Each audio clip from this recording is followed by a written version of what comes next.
So recently, I was looking through the Roblox games page to find something to play with my friend because we were bored, yada yada yada.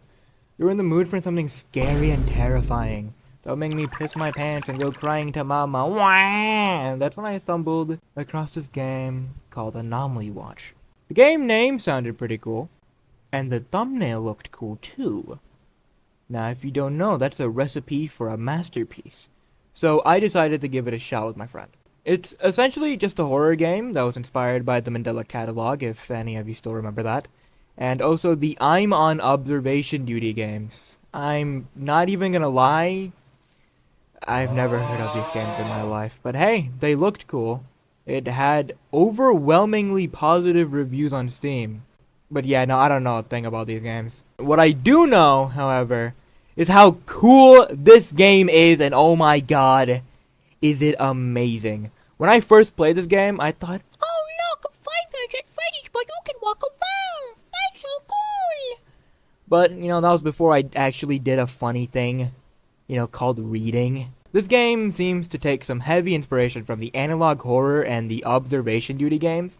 Anyways, this game has you working as a reporter, and your first task is to check anomalies in a home that looks like it's in the middle of nowhere.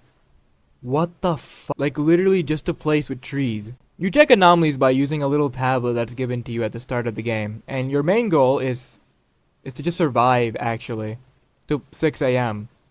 See, that's why I thought this was just FNAF, but you could walk around. I got reminded of the 6 a.m. thing. This tablet is used to report anomalies.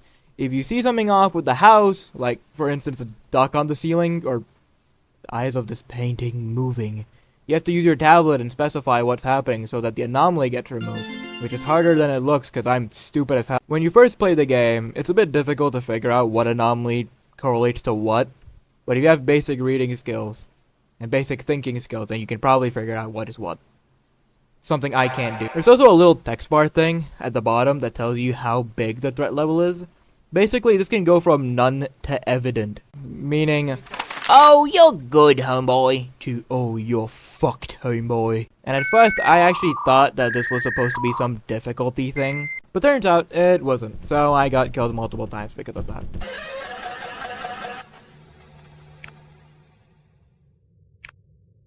The anomalies don't really kill you, but if you let them exist, then you're gonna have a bit of problems. For starters, this stupid warning sign drives me to the peak of my insanity, because once this shows up, you better start saying, gotta go fast, before the game gives you a gotta go pass away game over. It's not difficult to keep the threat level at none or mild, but the intruders are what make the game a bit more difficult. There's this long black thing that shows up if you have too much anomalies, and then occasionally you'll get these little cutie patooties. I don't know what these guys are. Now, I don't really know if they kill you or not, mostly because this one, right here in this clip, just kind of stared at me dead in the eye, said nah, and went downstairs. But I know the Slenderman ripoff kills you. He's really easy to keep at bay though, just make sure you don't have too much anomalies. I actually recommend playing this game with at least 3 people, just so that each person can take their own part of the house. Because if you all went together in the same rooms all the time, then I am 100% sure you're gonna be back at the main menu screen, because that's what happened to my dumbass. This game is pretty straightforward and simple, I'd say. There's nothing really groundbreaking to it, but it's a really fun game. It would take you like, what, an hour at most to familiarize yourself with your surroundings and beat the game? At this point, I feel like it's just a memorizing game, because you might not notice some things if you're not paying attention, but some of them are actually really obvious. So, that's really about it. This game wasn't that long. It's not a super groundbreaking game, but I just wanted to talk about it.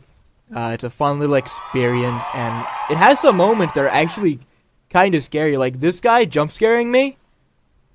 It scared the shit out of me. And the sound design's also pretty cool. The moment I heard some bozo breathing in my closet, I actually had to stop walking in the game and take a second to understand what the fuck was happening. So, props to that. That was actually pretty good. Other than that, though, it's a pretty big teamwork heavy game, which I really like, There's nothing stupid like a fucking maze where you get chased by monsters and you have to open levers, or puzzles that are so confusing you might as well just search it up on YouTube. But I really recommend you check out this game. Get some of your friends, hop in a voice call. You guys should play it. It's pretty good, you know. I love video games. I am a video game. I am video game.